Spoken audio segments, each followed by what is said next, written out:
그래서 거기까지가 이제 우리 탈공주학 뭐 이런 주제의 이야기였다고 그런다 그러면 이제부터는 조금 방향을 달리해가지고 좀 더 이게 어떻게 앱을 만들어가지고 이게 좀 채널로 잘 쓰면 좋지 않겠나 이런 생각들을 많이 하는데 사실은 그 채널이 많다는 거예요. 지금 여기서 있는 것이.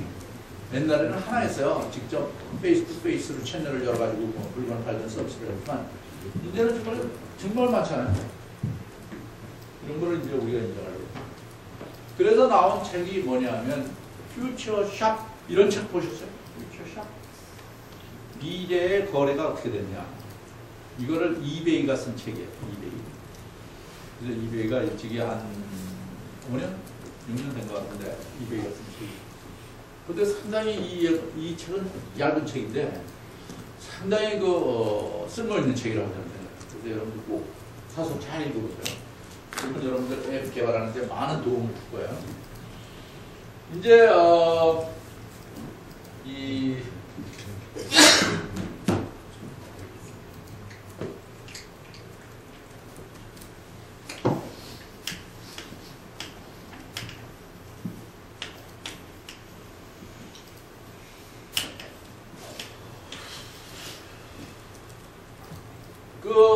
인터넷 붐이 막 일어날 때, 웨딩채널닷컴이라는 회사가 이 나스닥에 상장이 돼요. 이 회사는 뭐 하는 회사겠어요? 웨딩채널이니까. 결혼 중개.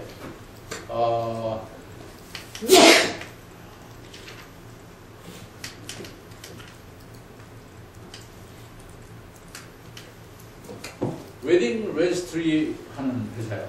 웨딩 레지스트리가 뭔지 아시는 거예요? 이게 우리가 결혼을 하면 우리는 그런 거 별로 안 하는데 직장 게시판에다가 이렇게 경전에는 하더라가지고 우리 누구누구 커플이 이제 결혼을 한다 며칠날. 근데 우리가 사실은 뭐가 필요하냐? 냉장고 필요하고 전기오븐 필요하고 드라이기 필요하고 또 이렇게 다 적어놓는 거야. 그래서 여기 기프트 주실 분 성함 쓰세요. 이렇게 나와요. 그러면 이제 지나가다가 동료들이 내가 냉장고 오케이 몇 시짜리 냉장고 내가 5분의 1은 낸다. 힘 써준 거예요. 그러면 결혼할 때쯤 되면 이게 다 모이겠죠. 그럼 모이면 이거 딱 해가지고 쫙 하면 결혼 끝나면 세트로 딱 들어올 거 아니야. 그래서 이 미국 사람들이 아주 잘 사용했던 거가 이 결혼 물건 등록이라는 걸까? 이런 레지스트리였어요. 이거를 이 닷컴 회사가 하는 거야. 무슨 이득이 있어요? 그래서 왜 나스닥에 갔을까요?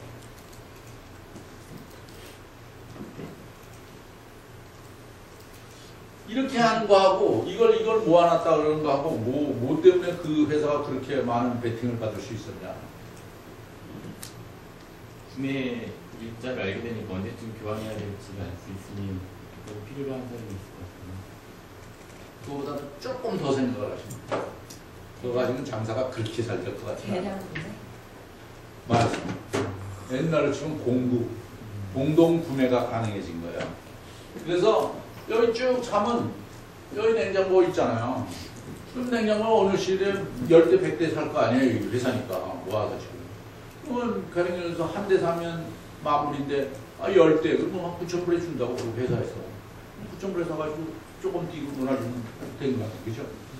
그래서 이게 공구의 아주 전형적인 공동구매의 전형적인 사이트였어요. 그래서 웨딩채널닷컴이 샌프란시스코에서 아주 성공적으로 가동이 됐어요. 근데 문제는 조금 이따 생기기 시작했어요. 이거를 받은 사람들이 신혼부부가 제일 어려운 게 뭐냐? 신혼부부가 결혼 자금을 쓰는 바람에 빚을 많이 져요. 그 중에서도 특히 살려면 모기지가 있어요. 집이 있어야 되잖아요. 그 모기지를 내야 돼요. 그래서 이 물건들을 되팔기 시작했어요. 되파는 사이트들이 나타난 게 세컨드 핸드 아니에요? 세컨드 핸드 사이트들이 출연을 했어요. 그래서 결국은 이 웨딩채널닷컴은 나스닥에서 퇴출되고 이 수많은 이 세컨드핸드 굿즈를 다루는 닷컴들이 등장을 하게 된 거죠. 이 이야기를 잘 들으면 말이죠. 무슨 생각을 해야 되냐면 우리는 브랜뉴 진짜 새거 이거만 자꾸 생각하고 있는데 사실 진작 중요한 거는 세컨드 핸드인 중고라 할까 고객한테 선보인 다음에 일어나는 일에 대한 이야기를 더 많이 해야 된다는 거지. 더 많이. 그것이 이베이의 이야기. 이베이는 사실은 어떤 물건을 주로 다뤄요? 퍼스트 핸드가 아니라 세컨드 핸드 굿즈를 많이 다루죠. 그렇잖아요? 다 중고품만 해요. 매일 입찰한다, 경매한다는 게 그런 거 아니에요? 물론 이제 이런 경우도 있긴 있었어요. 저 스탠포드의 어떤 박사 부부가 애를 하나 낳았다네. 팔로우할 때. 그래가지고 이렇게 보다가 이놈이 과연 시가가 얼마일까? 그래가지고 이놈을 자기 아버지 엄마 족보 쓰고 생긴 거니까 자 이제부터 비딩하세요. 그래가지고 막 카운트가 올라가는데 이베이가 탁 끊어가지고 이네 둘은 블랙리스트에 올린다고 막 신문에 나오고 막 그러죠. 자관 이게 세컨드 핸드 굿즈로 이렇게 하는 것만은 사실인 것 같아요. 그래서 우리는 이제부터 해야 될 일은 뭐냐? 항상 서비스를 처음, 앱도 마찬가지인데 서비스를 처음 해서 이걸 어떻게 할까? 이런 생각도 중요하지만 이게 일단 돌아가면서 세컨드 핸드의 앱이 되면 그게 과연 어떤 식으로 우리가 운영을 해줄까 하는 것들을 착안하지 못하면 우리의 앱은 수명이 짧을 수밖에 없다. 이런 걸 우리가 단편적으로 얘기할 수 있죠. 그래서 이베이는 뭐를 얘기했냐면 여기 아까 써있는 것처럼 우리는 단지 이 책 첫 장에 나오는 얘기예요. 우리는 단지 태평양에 발을 1인치 내렸다. 거꾸로 얘기하면 우리는 진짜 할 일이 많다. 세컨드 핸드에 대해서. 여러분들도 마찬가지입니다. 그래서 이때 공백으로 나왔던 거예요. 그래서 이제 많은 이런 전략들을 이제 거기서 이제 보여주고 있어요. 그래서 뭐 이런 거 다 할 필요는 없지만 여러분들이 그건 뭐 읽어보시고 MMS 프로젝트 소개해주는데 이 MMS 프로젝트 이것도 잘하면 어떻게 앱으로 우리도 만들어 볼 수 있을 것 같아요. 이 MMS라는 게 맨하탄 미니 스트레티지인데 이건 뭐냐면 이 섹스 피프스 애브뉴 그 백화점 있잖아요. 섹스 피프스 애브뉴라는 고급 백화점이 있죠. 미국 전토에. 근데 사실은 그 섹스 피프스라는 게 피프스가에 있는 섹스 백화점이거든요. 그게 이제 뉴욕 맨하탄의 5번가에 있어요. 거기서 시작한 백화점인데 그 백화점이 지금 뭘 내걸었냐면 MMS 시스템이다 이렇게 내걸었어요. 그 MMS 시스템은 여기서 있는 것처럼 맨하탄 미니스트를 있는데 이건 꼭 우리가 이렇게 해서 강남에 지금 여러분들이 아파트가 있다고 치자 이거야. 여러분들 사실 아파트에 있잖아요. 아파트가 방이 3개, 4개 있는데 아마 여러분들 옷을 다 모으면 가족들 옷을 그 옷이 한 방은 될 거야. 그죠? 그러면 아니 말이 그렇지 그게 한 평이 얼마짜리 아파트인데 이게 그 한 3평만 돼도 이게 거기다가 옷만 싸놓고 가만히 있다는 게 이거 웃기는 일 아니에요 이게 사실은. 그래서 이 섹스 피프스 애브뉴가 생각한 거는 어떻게 하면 옷을 많이 팔 수 있을까? 이게 이제 자기네 백화점의 생각이겠죠. 근데 첫째 하나는 일단 집에 옷이 없어야죠. 그러면서 여러분들 퇴근해 가는데 여러분들 사모님이 나 이 옷 샀어. 그러면 대부분 남편들이 아주 부자가 아닌 이상 너 왜 또 샀어? 말로 표현 안 하는 분도 물론 있겠지만 이번에 그 무슨 카카오톡 보니까 백화점에 누가 갔다. 부인이 옷을 또 샀다. 남편 카드로 긁었다. 남편이 그 서명하는 칸에 뭐라고 썼을까? 근데 거기다가 뭐라고 썼게? 사주기 싫다. 그렇게 사인했어. 정말 그 사람 잘 사인했어. 그 사람은 그거라도 이 스트레스를 풀어야 됩니다. 근데 자관 우리 옷이 그렇게 많잖아요. 그러니까 이제 섹스피플스가 생각한 게 이 옷을 사이트를 열어서 일로 신청을 하면 섹스피플스 제복 입은 사람들이 가서 옷을 다 사진을 찍어서 차에다가 실어가지고 섹스피플스 창고로 보내고 거기서 드라이해서 보관했다가 이 인터넷 상업을 이렇게 탁탁 나 이 옷 오늘 저녁에 필요해. 그러면 딱 딜리버리를 한두 시간 정도 갖다 주면 되지 않을까. 그러면 한 방씩 빈 게 남지 않냐. 니네 좋지 않겠나. 그 생각이죠. 그러면 또 백화점은 아 이걸 갖고 오니까 수성비 받아야지, 또 창고하지, 세탁비 받아야지, 또 이게 물건이 옷에 없으니까 이 사람들이 가서 백화점에서 새 옷 또 사다가 외부에서 또 쟁겨놓겠지. 이게 얼마나 돈을 많이 버는 일이냐 이거야. 그렇잖아. 그래서 이제 현대백화점이 한다 그래요. 처음부터. 좀 이따 광고가 나올 거예요. MMS라고는 안 붙이지만 이상한 거 붙여가지고 나옵니다. 이게 뭔가 될 것 같아요. 그죠? 그럼 우리도 그 비슷한 앱을 모바일로 만들면 이건 더 뭔가 괜찮을 것 같아요. 지금 이거는 PC 이야기 같거든요. 이걸 더 빠르게 회전시킬 수 있도록 뭔가를 짜주면 사람들이 좋아할 것 같아요. 그 다음에 뭐 여러 가지 있어요. 근데 이제 이거는 넘어가기로 하죠. 여러분들 읽어보세요. 그래서 이제 우리가 생각해야 되는 게 뭐냐, 이런 생각을 해야 된다는 거예요. 궁극적으로. 여기 써 있는 것처럼 환자가 있는 위치가 바로 우리가 장사할 위치다. 이렇게 모바일 앱은 더더욱 이런 게 강조돼야 되는 거죠. 지금 백화점에 가면 여러분들 그 백화점에 스마트폰 갖고 가서 이렇게 사진 찍으려고 그러면 점원이 막 이러는 거 봤어요? 못 찍게 해요.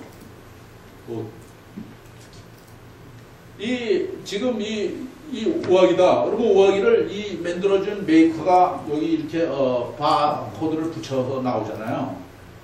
근데 이게 백화점에 들어올 때 다시 백화점 바코드를 달아요. 왜 그러냐면 이 매니팩처가 만들어진 바코드는 너무 세밀히 돼 있어가지고 이걸 다 하다간 백화점 서버가 열이 나서 터져버려요. 그러니까 이거를 잘 중분리되는 바코드로 다시 넣어주거든요. 그러면 이제 이게 들어왔어요. 자, 전시장에 갔어요. 전시장에 갔는데 젊은 애들이 와서 요즘 뭐를 하냐면 스마트폰으로 이 바코드를 찍는다. 자기 좋아하는 옷이 있습니다. 그럼 바코드를 딱 찍는 순간 뭐가 되죠? 여러분들 안 찍고 갔어요? 여러분들은 돈이 많아서 그냥 톡톡 사는 거 아닌데 보통 젊은 애들은 찍어요.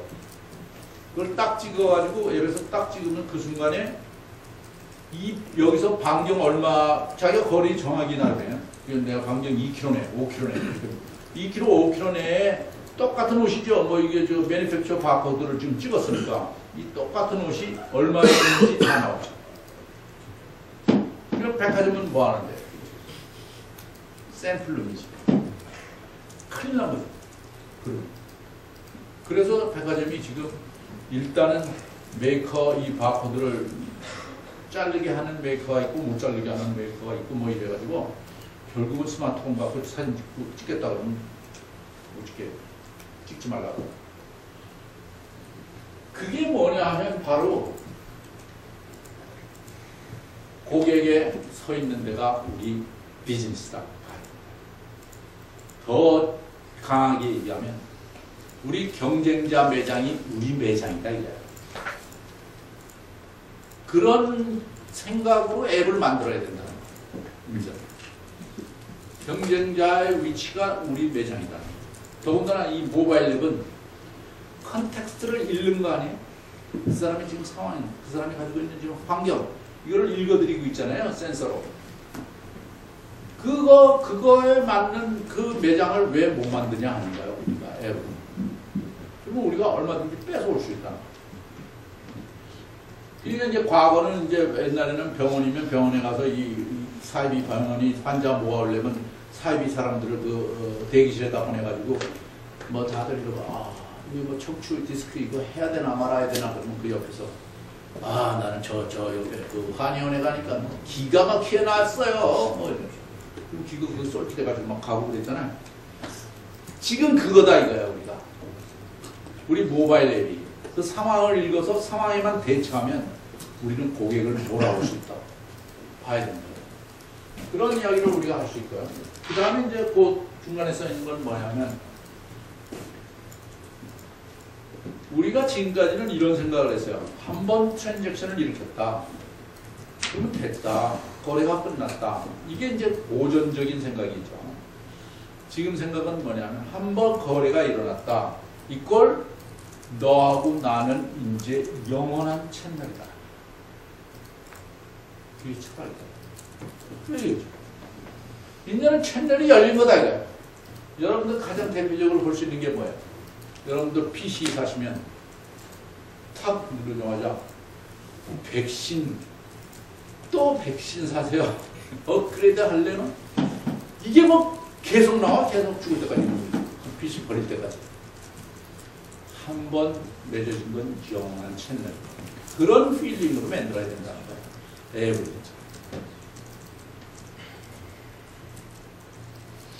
그래서 우리가 중요한 개념으로 심어야 되는 게 뭐냐? always on이다. 이렇게 말합니다. 그러니까 우리는 항상 켜 있다. always on에 제가 비슷한 설명 중에 이런 거 있죠. 왜 대한민국이 가지고 있는 도메스틱 컨설팅 회사가 이 외국의 글로벌 컨설팅 회사를 못 당하느냐? 쉽게 얘기하면 삼성 SDS나 LG 엔추 뭐 이런 거나 뭐 오픈타이드나 이런 것들이 컨설팅 좋은 회사인데 왜 이게 글로벌 컴퍼니의 컨설팅 회사는 뭐 에센처나 보스턴이나 뭐 이런 데하고 왜 못 이기냐 이거예요. 왜 못 이겨요? US 왜 못 이깁니까? 프로스의 차이가 좀 있어요. 삼성이나 오픈타이드 같은 경우는 국내 삼성 비즈니스를 해서 그들이 접근할 수 있는 정보나 경험을 하는 것은 있는데 글로벌 기업은 세계 다양한 비즈니스가 있다 보니 물론 컨텐츠가 풍부하다 이런 것도 우리가 할 수 있고 레퍼런스를 많이 했으니까 역사도 많고 뭐 글로벌하겠으니까 많다 이런 것도 생각이 되지만 제일 큰 차이가 글로벌자가 붙어 있다는 건 뭘 의미하냐면 24시간 뛴다는 거거든요. 글로벌 컨설팅 회사는 24시간 가동이 되는 거예요. 도메스틱 이 컨설팅 회사는 아침 9시부터 끼켜봐야 밤 12시까지 끝이야. 못 당하는 거지. 그렇잖아요 사실. 글로벌 컨설팅 회사들이 보면 뭐 대부분 낮에 일하고 자기 전에 또는 이 저녁 때가 되면 저쪽 반대편으로 보내거든요. 호목을 털으라고. 내일 내가 아침에 이 회사에서 이런 거 발표하는데 너가 좀 파워포인트 빨리 만들어라.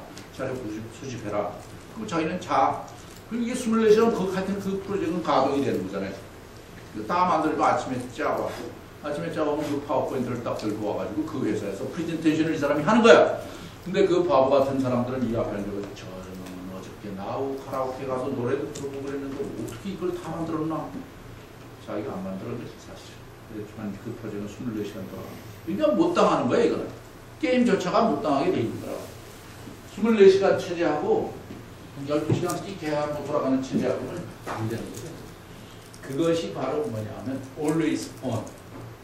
그래서 우리가 글로벌이라는 말을 붙이려면 철학이 뭐가 있어야 되냐면 always on이라는 개념이 있어야 된다. 그래야 글로벌 회사다 이렇게 불러줘야 돼. 근데 우리는 대부분 회사가 그냥 붙여놨는데 전화 걸면 밤에 미국에서 뉴욕에서 전화를 걸면 아마 우리 경비가 받고 이게 뭐하는 글로벌 회사냐 이게 말이 안 되는 거죠. 그래서 이 always on은 이러한 세 가지가 있다. 중요한 게 제일 먼저 1. 우리는 항상 고객하고 연결되어 있다. 뭐 앱도 마찬가지로 항상 고객하고 연결되어 있어. 두 번째, 우리는 항상 리얼타임으로 고객의 상황을 읽고 있다 하는 거. 그것이 always on.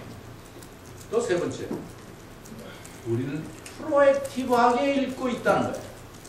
이렇게 리스폰스하게 뭐 요구가 왔을 때 대응하는 정도로 이런 거가 아니라 우리가 주도적으로 규제나 이런 거를 가정을 풀어주면서 주도적으로 상황을 읽고 있다. 이런 액션을 취해줄 때 우리가 비로소 이 always on 회사다 이렇게 얘기를 해요. 여러분들 모바일 비즈니스에 상당히 관심이 많으신데요.